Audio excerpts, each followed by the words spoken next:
Hello guys, welcome to my humble YouTube channel where I bring you fanfiction that will brighten your days. Before we start, a subscribe is greatly appreciated, and don't forget to leave a like and ring the bell icon so you won't miss exciting new fanfiction stories. The Saint of War, Tensura x DxD, by Kischur Chapter 16. The Church, the sub-faction of heaven itself, with it being looked at by the supernatural world as more of a nuisances, with the only ones that took them seriously being the vampires, fallen angels and the devils themselves, thanks to large in part, that the Church focused on their efforts on eliminating them, and the Church themselves uses light weapons. It was in essence, a faction that is trying to appear to be strong, despite not being strong themselves, with majority of their own power being with the angels themselves, who was originally a declining faction, with them losing their numbers through sin or battles with other supernatural entities. It was such that they are even being made into a game by some of the supernaturals, even, with the Greeks themselves doing it the most, with them either killing exorcists and nuns. And it was supposed to be that way, with some of the more malicious entities even making a game out of it, since after all, to them, the sign of the exorcist trying to fight in the supernatural world is a rebellion to their rule in the world itself. But it all changed with the return of the God of the Bible and the rise of Sealed Tempest as Pope of the Church itself. It was a shocking announcement that many didn't expect, but many also didn't think that anything would ever change in the status quo as well, but that way of thinking was the reason why they too were shocked at what happened via the Church. Because in just 3 months since Ciel's appointed role as Pope of the Church, he changed the entire playing board with his new laws and appointed orders, with him transforming a relatively weak military into an extremely powerful military with a lot of elites that focused on not just the teamwork, but also the training and evolution of the individual as well. Since this changes, the power of the Church has been on a meteoric rise, with many of their members evolving into the enlightened stage as well, creating a force that is quite scary to fight, especially with them now being armed with not just light weapons but holy weapons as well, and add in their own advanced tactics and coordination. Many has now regarded on meeting exorcist to be a run on sight simply because of the huge danger that they have posed. Because of this rise, it was no question why, right now, the entire vampiric faction was on a panic. All forces reinforced the barrier. We have lost the entire 6th Legion. My lord, we need to retreat from here. If we don't, we will all die from the exorcist's attacks. Such were the words of the current vampire generals, who was teleporting back to their castle to inform of their king, who right now was trying to perform the strongest blood art in his arsenal, to hopefully repel the invasion in his lands. What about the Carmilla faction? Are they too also being attacked? The king asked, wanting to know more of their rivaled faction current situation. That's right, my lord, they too is also acquiring large damages as well, with us thinking that they too would also escape from this lands to regroup as well. The head general, who heard this question, quickly answered his king, who only gave a nod before returning to his spell. Who are the ones attacking us? It is currently unknown to us on who is in charge of this attack, but right now, what we do know is that Crusader Hinata Sakaguchi is in the enemy force and is about to attack as well. Hearing the report from the spymaster of the war council, most lost their shit and started to scream in despair. Hinata Sakaguchi, one of the rising stars of the Church forces, is an exceptional commander and fighter herself, with her talents in the art of war and combat being only surpassed by the saints and that of Crusader Chloe Aubert. With her making numerous feats already, with her taking on high-class dragons, greater gods and archdemons, it was such intensive amount of feats that others has standard to think of her as nothing than a saint herself, with her numerous levels of battle prowess and reliability in theater. And right now, right in the middle between the Carmilla faction and that of the Teps faction, a base of operations was created by Hinata Sakaguchi's orders, with her right now standing before her captains and lieutenants. Hinata is a beautiful woman befitting that of a high-leveled enlightened human with short black hair and violet eyes. She often sweeps her bangs over her right eye while tucking the left side behind her ear, with her currently wearing her holy mail, an armor that only Crusader-class exorcist is allowed to use and wear, and in her hips being her rapier, a legend-grade rapier personally crafted and given to her by Sealed Tempest himself. The biggest threat here is without a doubt the Teps faction, with the strange magical anomalies going on within the castle walls. Do you all have any idea what it is? Hinata asked her captains and lieutenants, but more importantly the sisters of battle that she took with her along in this battle. Hearing her questioning, many gained a questioning look, before a sister then raised her hand, causing Hinata to nod towards her to speak, causing the others to look at her as well in curiosity. Gaining the attention of everyone, the sister wasn't affected by the eyes of everyone towards her, since because of her training to become a sister of battle, her willpower and resolve is immensely high, causing her to not even become nervous even if a god were to descend and try to kill her. With that, she then bowed in thanks before giving her own idea on what is happening, thanks to the investigation from our spies, and from past records as well of the current king of Teps, I believed he is trying to cast Blood Fort Andromeda. Blood Fort Andromeda. Is he crazy enough to do with our forces? But, if what the sister said is true, then we might have some problems. Hinata, who heard this from the sister, could only frown at the implication of the blood art. Despite being a high-leveled enlightened human, in terms of power she is still below that of the king of Teps himself, with the only reason why she was even allowed to attack both factions was simply because of what they are. They are exorcists, with them having light weapons and holy weapons to their disposal, which grant them an advantage in terms of racial weaknesses, since because of the vampires being race of the night and darkness, they're very weak against the light, especially does with holy weaponry.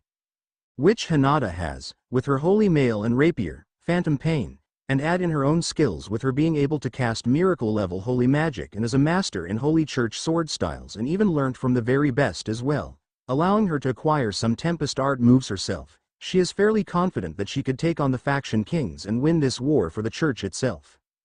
This is also the reason for this battle as well, because of the rising tensions between pantheons. Seal has decided to allow the Crusaders to attack weak and independent factions that are hostile to the church or heaven itself, allowing the Crusaders to acquire some achievements and notoriety themselves.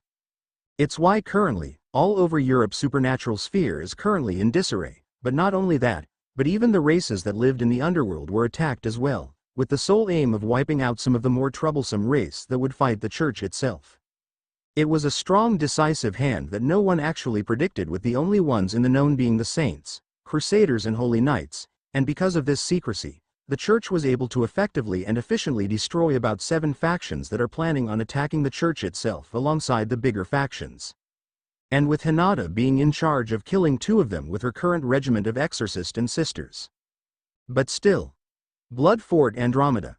Quite the powerful ability he is conducting, Hinata thought, a skill that she only has learned about just the day before her crusade to this lands to eliminate the vampiric threat. Blood Fort Andromeda is one of the most powerful blood art that a vampire could use in a wide range of area, essentially an army killing art, with it being able to completely absorb the blood of the army or city it is located upon, allowing the vampire to either acquire the blood itself to empower him, herself, or to distribute it to her own army to allow them to become stronger. But of course, such a powerful ability has its own drawbacks. For one, it is not effective to those that are stronger than the user themselves. With it being more like a minor annoyance at best, it is also quite draining, especially when doing it in a fairly large area, making it not be a good use of energy if trying to encompass a large army or city itself. Then there was also the fact that one could also become frantic because of the excess of blood, which would make them more powerful, but it would also make them more animalistic, allowing for easier kill for a near equal. To the Holy Knights, they may be able to fend it off for a little bit, with them wearing elemental mail, which is a holy artifact, which is quite effective on defending against demonic or blood arts, but still they would still be affected and would eventually die if they are exposed for a long period of time. As for Hinata herself, with her being a crusader and having access to both holy mail and phantom pain, she would be able to defend herself from the onslaught fairly easily, but still, it would still dampen some of her own abilities as well, like her own speed and stret, which is essential to her own fighting that she is cultivating for herself. For now, we will concentrate our forces towards the Carmilla faction. As for the Teps faction, me, Sister Quarta and Holy Knight Jester. With her command, both Sister and Holy Knight only bowed down before her, accepting the order, same for the other Holy Knights in attendances. May God be with you, Crusader Sakaguchi. May God be with you. May God be with you. Hearing her plans, none truly went against her orders, since after all, she is a Crusader, the second highest rank in terms of exorcist ranks, with the only rank being higher being the Saint rank. Because of that, and with her being held as the second strongest of the Crusader ranks, only behind Chloe Aubert, none truly saw any problems with her plans, especially with her being trained by Seal Tempest himself in the art of combat, so no one would question her decision in relation with combat itself. In a couple of minutes, the rest of you shall attack Carmilla faction, while we three shall be joining the forces towards the Teps faction, and by the end of this, the entire vampire faction shall now be destroyed. With that command, they all then left to ready their remaining forces to attack both factions at once, with Crusader Hinata Sakaguchi and sister Sarah Quarta staying on the commander's tent, causing the sister to then look towards Hinata. "My lady, is it truly all right to destroy both factions? If I were to say it, isn't far too excessive?" She decided to ask the question now rather than earlier, since she herself doesn't really want to cause a ruckus in the very last moment of the war itself. To this, Hinata only hummed, thinking about the question before answering it a few seconds later. "It is necessary for both our chances to the war with the other pantheons. It is why Lord Seal has sent out the order for Crusaders to launch attacks to the weaker factions that want to kill us. He wants us to deal with the ants that may come and crawl towards us when we eventually fight the giants of the supernatural world itself." Hinata, when she acquired the order itself, she too was unsure of such an order, but considering the reasonings behind such a plan, she decided to accept it, since after all, war between the two sides are now imminent even before the order was sent out, with the vampires being sent their way to try to halt their own construction plans for defensive buildings and measure. She was simply here to clean up the mess that they have done to her faction itself. But still, that didn't mean that she actually liked it, since after all, this level of bloodshed would without a doubt affect their future prospects. If you are still in conflict with this battle, then think of this as another step forward for humanity to step away from the supernatural world and become its own unit and focused on science and technology like never before. To this the sister only nodded. Since after all, she too also desired the time when humanity would no longer be a plaything for the supernatural. It's why she is so devoted to the cause, since after all, this entire war is something that Seal want to happen so that humanity would be able to become stronger and better, and be finally liberated from the hands of the supernatural. It is something that most didn't actually want, with some even voicing their complaint of Seal because of his own plans, but none truly rebelled since because of his own personal appointment by God himself, making it so that it is impossible to rebel against him by those that are loyal to the faith itself, especially more so since God allowed him to talk like that and is still in favor of him as well. Of course, there are also those that completely supported this view of Seal, with many of them becoming devoted towards to his view of the world itself and their proud endgame, with both Hinata and Sarah being a part of said group as well, with the two being quite devoted to this goal of theirs. "Is that why you only allowed both me and Leonard to go with you to battle?" To this, Hinata nodded. "That's right, both you and Leonard are with Lord Ciel's goals. Because of that, I figured it would be better for the three of us to be a part of the same team to end the Teps faction. Even if the entire exorcist that is stationed outside of Teps Castle were to leave, Hinata is confident that they three could conquer the entire territory themselves." With that, when the final operation was launched, Hinata straightaway rushed towards the Teps Castle, destroying all of their defenses that they have built up, killing all the vampires that stood in her way with but a swift movement of her rapier. She demolished dozens of vampires that stood in her way. It was such quick, swift and merciless start of her campaign that it shocked the vampires that saw her. How is she this strong? How is that flimsy rapier that strong anyway? Ba barrier. Barrier. Pull of your mana into a barrier. With that, the vampires of the Teps faction quickly abandoned their army in front of their castle in favor of protecting their king who is trying to use blood fort Andromeda. Which is something that Hinata knows about, and so she didn't halt her run. In fact, it caused her to accelerate even more in releasing such levels of mana and holy energy that it caused a golden and bluish cone of power to surround her and then pierce right through the barrier and destroy the gates itself, welcoming herself in said castle. This is quite the view, Hinata mindlessly thought. Seeing the intimidating castle in front of her, it honestly made her feel like a hero that is about to storm a demon king's castle. Attacked her now. Deathly shackles, inferno flame, icicle lances, thunderbolt, creation of beastly head. With that, various magic spells headed straight towards her, causing Hinata to gather her aura and holy energy towards her blade and then swang it around to destroy the spells that was heading her way, and then sending aura slashes towards the mages as well, cutting off their limbs to pieces, killing them. With that, Hinata then run once more towards the Teps faction, not bothering to look towards the surrounding vampires that was either soldiers or civilians, with her sole focused being towards the castle itself. With her being quite close, she decided to sense where the being with the highest amount of mana is, but also to sense where the part of the castle has the most men and where the highest mana activity as well, and much like she guessed, all three was all in the same location itself, causing her to then lower her speed and then outreach her hand towards the location on where she would attack. With that, in rapid motion with her hands, which was filled with holy energy itself, she started to create a complex geometrical design in the air itself. It was a physical magic circle that appeared in thin air, and with a short prayer she was able to cast her magic. I offer my prayers to the heavens. I ask for a holy strength. I beg for my prayers to be heard. Upon all of my creation. Disintegration. With that call, a beam of immense light all but instantly reached the Vampire King, and with its structure being entirely made out of light itself, and her own close proximity with the castle, it all but hit the castle in an instant, killing the vampires that was near the king with its holy presence alone.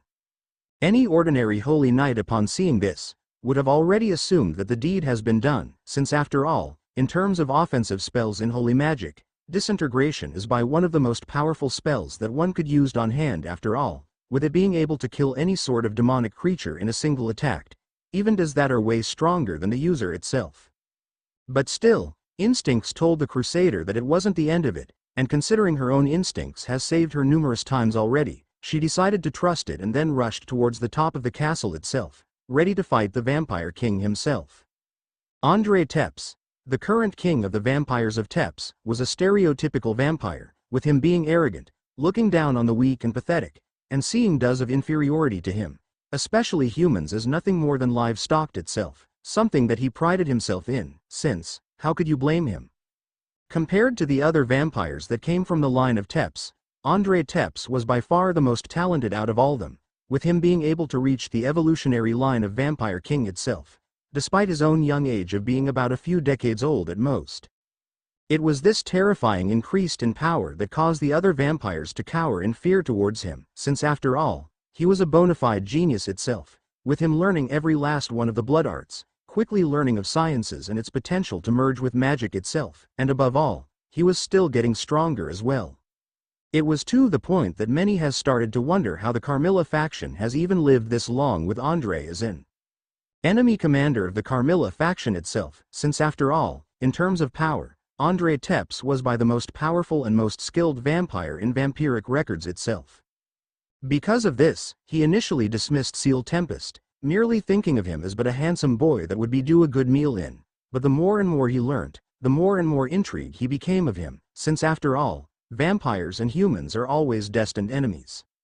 But the more and more power the human amassed, Andre thought he would attack him to eliminate him from the board itself, since after all, he is a Vampire King class vampire, and he is someone that would be nearing the evolutionary line itself, but the more and more time passed, that was the moment he realized it straight away. He doesn't consider the vampires, no, he doesn't even consider me a rival? It was a realization that caused Andre to rage at such a massive disrespect to his name and power itself, something that caused him to act irrational to acquire the human's attention.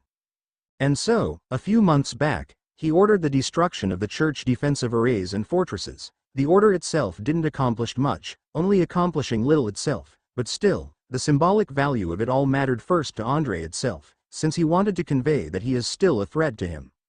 And so, he waited, and waited, and waited, until finally, the church attacked the Tepes faction. In truth, this was a battle that he was waiting for, since after all, as a Vampire King, he was sure that the human would be going himself to finish him off, not wanting to lose a valuable piece in his army. But, how many times does that bastard going to humiliate me? Quote. He screamed when he heard of the commander of the force that was sent his way. It was a Crusader, a fucking weak-ass Crusader. It wasn't even a saint itself. Is he actually underestimating him to the point of not seeing him eye to eye, and actually believes that a mere Crusader could kill him? Oh, I show him. I will drain them all of their blood with Bloodfort Andromeda, and use their blood to empower myself and destroy everything you hold dear. And just like that he prepared for his grand spell of Bloodfort Andromeda, and when it was about to be finished, he quickly dispersed his spell and then teleported the hell out of there, causing him to survive the quick and powerful disintegration spell. Shit. If I didn't teleport it out there I would have been killed. Andre said to himself, seeing the damage it has done to his guards. With that he then stood up from the floor, hiding his mana signature as much as possible and slowly walked away. But still, this should be good. With disintegration being activated, it wouldn't be unthinkable that they would just leave, believing that I have survived. Honestly, truly, what is that human thinking that a mere Crusader could actually kill the great me? This mere Crusader has already killed you, huh? Slash pierce in but one swift movement. Hinata, with her rapier in hand, swiftly and effortlessly cut Andre's body in half and then thrust her rapier to then pierce the king's heart, filling it with immense holy energy as well, effortlessly killing the once king of Teps. With that, she then withdrew her blade, and sheathed it. Well, that was easier than I thought. I thought he would put more of a fight than that. With that, Hinata then left, but not before purifying where the king lay, so that no possible resurrection would happen in the near or far-off future. But still though, his hatred towards Lord Seal is quite immense. Have the two met before? In the Carmilla faction, on the other hand, the battle has just started for their side, with the vampires of the Carmilla faction being able to somewhat held out with their own blood art, but still, it wasn't anything good at all, with it being clear that they would fall any moment now if they halt their blood arts even for a second. How long until His Majesty awakens? A few minutes. We just need to hold out until Her Majesty awakens, and we shall be sending this invaders packing. Hold, oh you. No need, I am already awake. What? My lady, please don't surprise us like that. With that, a newcomer has arrived, causing the vampires to cheer, and the exorcist to look in suspicious and cautious, causing their attacks to slow down, with some of them even backing off and readying their own holy magic at the new being that showed right in front of the wall itself. The new individual, considering the level of power that the girl was releasing, and the amount of morale that she created since her arrival to the walls itself, they could only hazard a guess that she is the vampire queen of the Carmilla faction itself, with her being a cute silver-haired girl whose appearance is in her late teens. Her heterochromatic eyes glisten in deep crimson and light sky blue. She has a set of pure white fangs and is commonly seen wearing gothic dresses.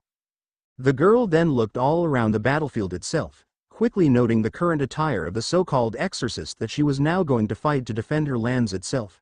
Times has truly changed the church, for them to now equip such items to the exorcist. The church must have grown their financial abilities even further. Starting with a soft whisper that none heard, except for those that are closest to her physically, the vampire queen then launched herself into the fray. Ready, men. For our glorious God and Pope is watching us. Prepare for the end of this great crusader to end. Yeah, for you. With that, the vampire queen then destroyed the head of the one that she identified as the strongest of the bunch, thinking that it would bring them down morally that their strongest and most likely leader has now died right in front of them. With that they should dipper, /x5, thirst x3. I offer my prayers to the heavens. I ask for a holy strength.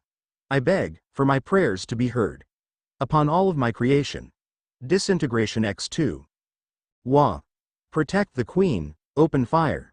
In rapid succession, the exorcist didn't even mourn or said anything about their dead comrade, and just in heartbeat was on her, with holy weapons in hand, ready to kill her when she was just standing still, with the sisters themselves also firing off their own disintegration spell towards the queen of vampires.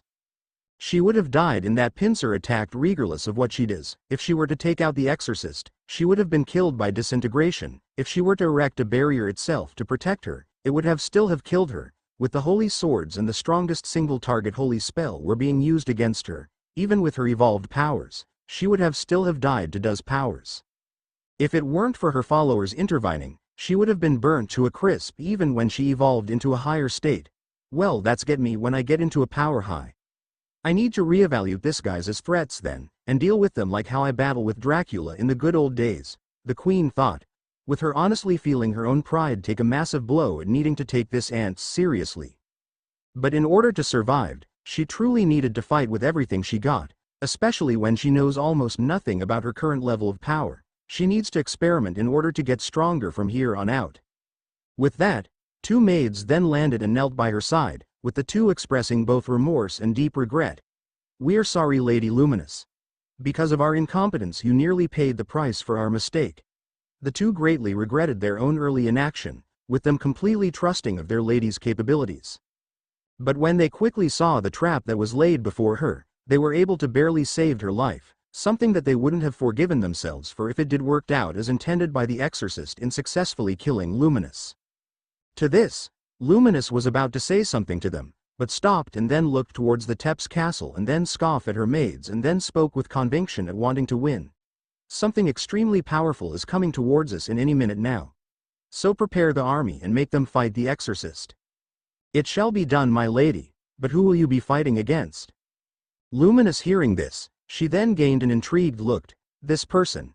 It seems that they have acquired quite the ability to manipulate their holy energy, even when it is extremely volatile to demonic kind, to the point of even hiding it to my two maids, who are vampire princes in terms of capabilities already. It was no secret that in terms of power, her maids, Kati and Kate, are two of the most powerful vampires in existence itself, with power being such great height that Udis now only second to her in her entire faction itself. Interesting.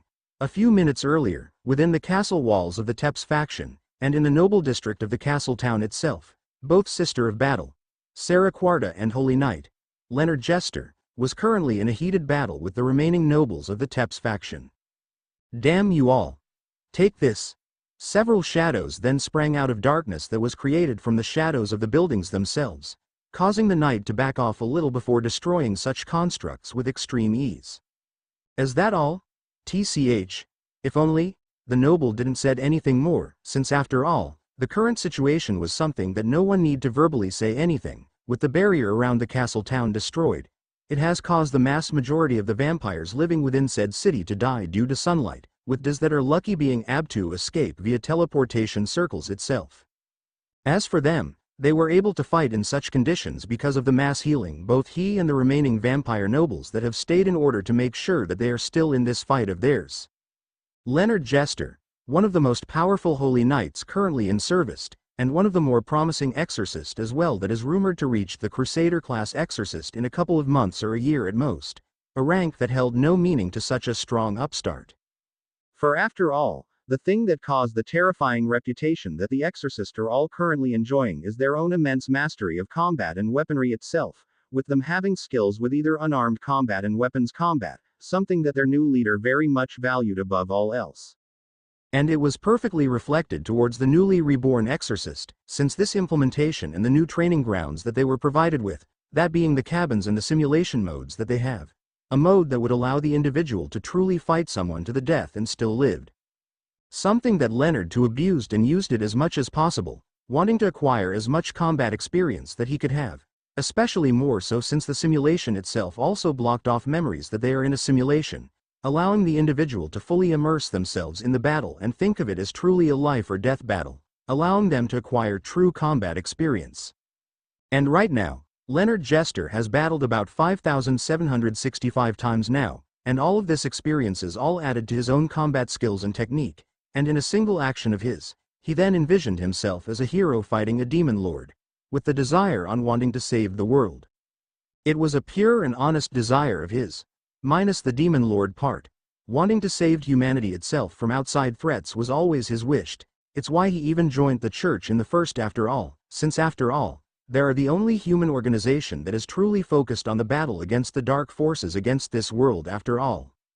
But after joining, he was immediately hated it, since after all, it wasn't like the things that he envisioned of what the exorcist was. He thought everything was like that of a military itself, going about their business, training and taking missions on the daily to take out demonic creatures, but instead what he gotten himself into was just a whole bunch of politics and the likes, especially with his skills being one of the greatest in the church. He was extremely desired to be a part of said faction within the church itself. But all of it changed when the new pope was elected, and that changed everything. He went from being disappointed with the church itself, into loving what it now represented. Because of this, he always tried to follow Seal Tempest's steps and teachings to the fullest of his abilities, going so far to get to know the people that was taught by him, even wanting to acquire some wisdom that the man imparted to them was something that the two was more than happy of sharing as well, and to that end, he then started to envision himself being stronger than he normally is, following the path of his hero. He then started to figure out how to use holy energy better than before. He starts by envisioning it, a hero, a supreme hero that held immense power and skills with the blade, and then envisioned a proper hero's strike, a move that could be considered the pinnacle of their craft.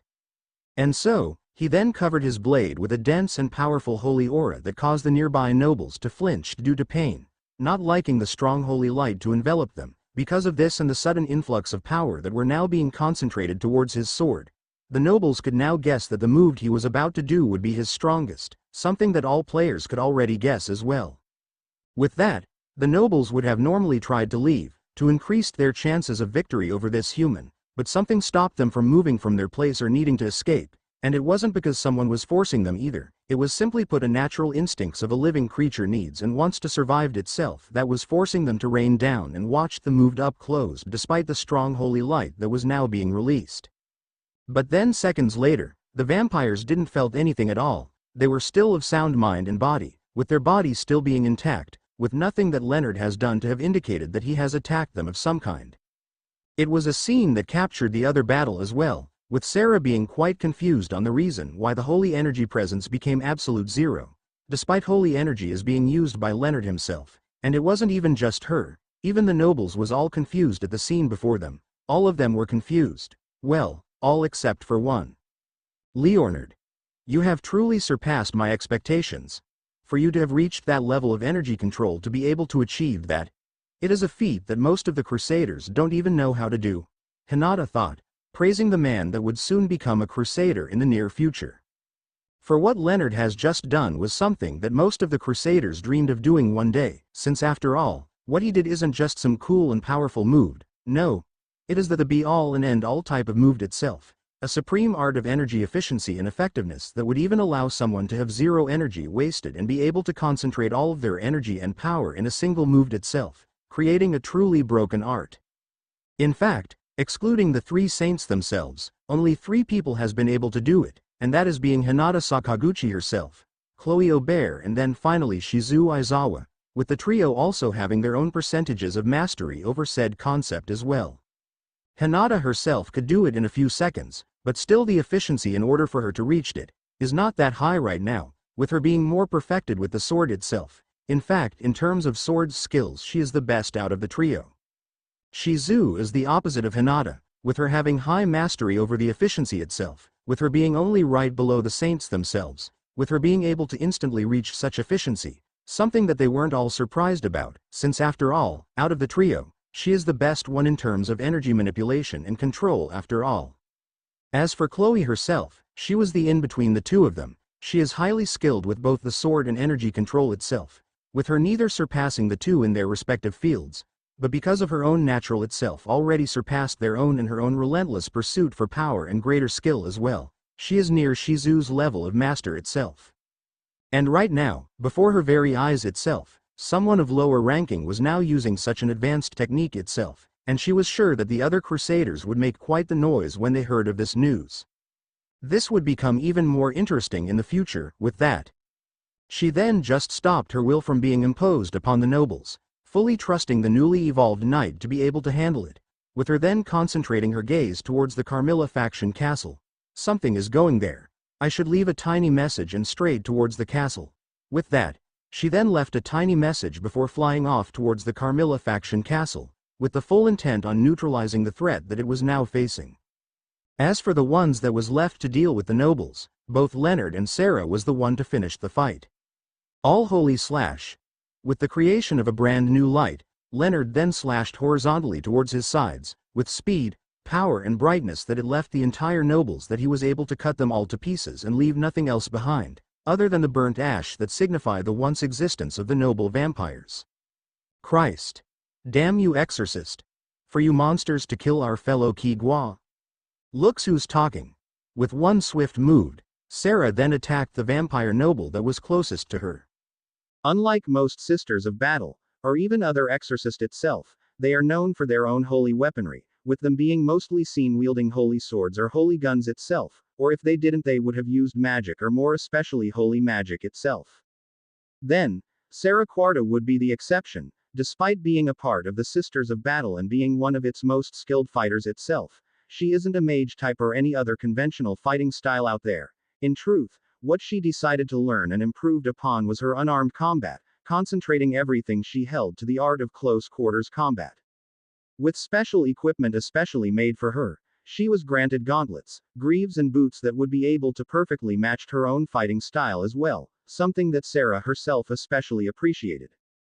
And so, she dedicate this battle to her leader and god. Damn you. Quote. With the noble recovering from the punch, he was about to use his power before Sarah delivered a clean kick to the face, before gathering her holy energy and then jumped towards the other noble, destroying the head of the noble that she stepped on as a result. The noble, seeing the nun going towards him, immediately fired off several bolts of lightning and blood, with it all having the power and capabilities of destroying a house and creating a crater. But despite the power, however, Sarah was able to easily knock them off their course and deflected them all towards the ground, right before creating barriers all around the noble, with the only way out being right in front of her, trapping him in her shield. What the? No, you don't. Quote. With that, the noble then did his final gambit of being able to leave this forsaken land, gathering massive amounts of energy and blood, creating a huge ball of blood and mana, right before aiming towards Sarah. Die. Blood art. Deep crimson spiral. Quote. With that, the orb then condensed itself right before firing off towards her in blinding speeds, with enough power that it would be able to destroy a city in a single blast itself, and it was something that an enlightened human of her level couldn't easily take lightly. With that, she then started gather her aura and holy energy in a single point of her fist itself, condensing it to the point of it appearing like that of a small pebble, and with extreme focused and attentiveness, she then struck when she saw the first sign of weakness, not allowing it to leave her sights. Spiral penetrator. Quote. With one punch, she then exploded the gathered aura and holy energy inside the crimson orb itself, imploding it to the side itself, allowing her free access to the man that she would be using as her guinea pig. Stop. Quote. With the use of the noble's last remaining energy and blood, it caused him to age to the point that he very much looked like a normal human in their 90s and beyond itself, with it being quite the miserable sight that caused even Sarah to gain a sad look, but still, her resolve didn't wane at all. And with the use of his remaining power, he was able to create a powerful barrier to protect himself from the woman's strange power and arts itself, but still, it caused Sarah to smile seeing the barrier being put in display for her to play with. Thank you for becoming a more easier target. With that, before the vampire could say anything, she then started to prepare her next move, a move that she was sure would become her strongest.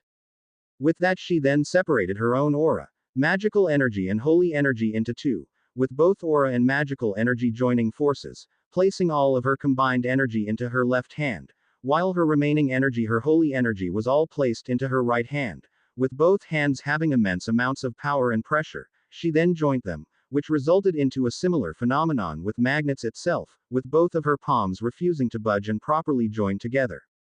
But still, it did its job. The pressure was increasing by the second itself, and by using the principles that her master has taught her, she then started to fuse them together in a rotational form, forming an infinity symbol in between her palm.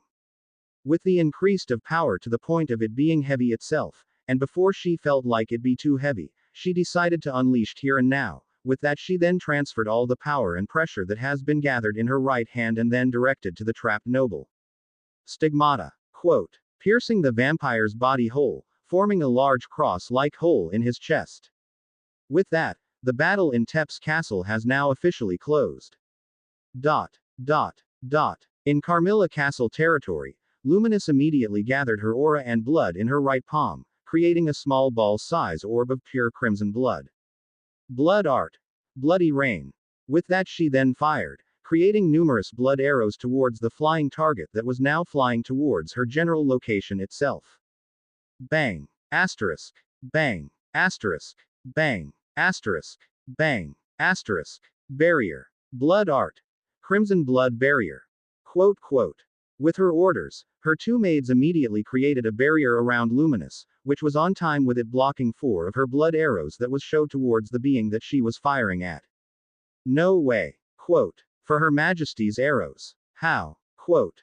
With that, the barrier displayed itself, with it then being controlled by Luminous right before condensing it all down in a single arrow of blood. She's just strong. That's all. With that, Luminous then fired one last arrow towards her new opponent in the making, and just like the others, it was rendered useless, with it all being cut into pieces. Bang. Asterisk. Boom. Asterisk. With that, the being then crashed landed in front of Luminous, causing dust to fly all over the air, which was then immediately blown away when Hinata took a single step forward with her sword glowing in holy light, indicating the use of Melt Slash by her. In truth, if Luminous was underestimating her opponents like last time, this one final attack would have killed her instantly, since after all, no matter how fast she is, if something like Melt Slash were to be used and is coming straight towards her, she would have been skewered with the rapier. But this time, however, she wasn't underestimating anyone, and has also fully prepared for this fight with the fully understanding and thought that the person she would be fighting would be at least her equal or superior to her in terms of power and skill, and so she wasn't worried at all, since after all, this was going according to plan. Blood Art. Blood Fort Andromeda. With the spell now being cast, it caused her speed to halt just a tiny bit to the point that almost no one in this entire battlefield would be able to take advantage of. But unfortunately though, there are exceptions to everything, and in this rule's exceptions was Luminous herself. With the sudden slowdown of Hinata, albeit being very small, she was still able to capitalize on it and then ducked under the blade itself before summoning her sword before slashing towards Hinata, who noticed her movements and sense it, causing her to immediately react and then knead up the blade that would be approaching her and then backflip out of the tight space that was created between them. Luminous, who was suddenly blown away because of her sword being kicked upwardly, she was able to recover and then looked towards Hinata, and she has only one thing to say. Damn, you're hot, be my wife.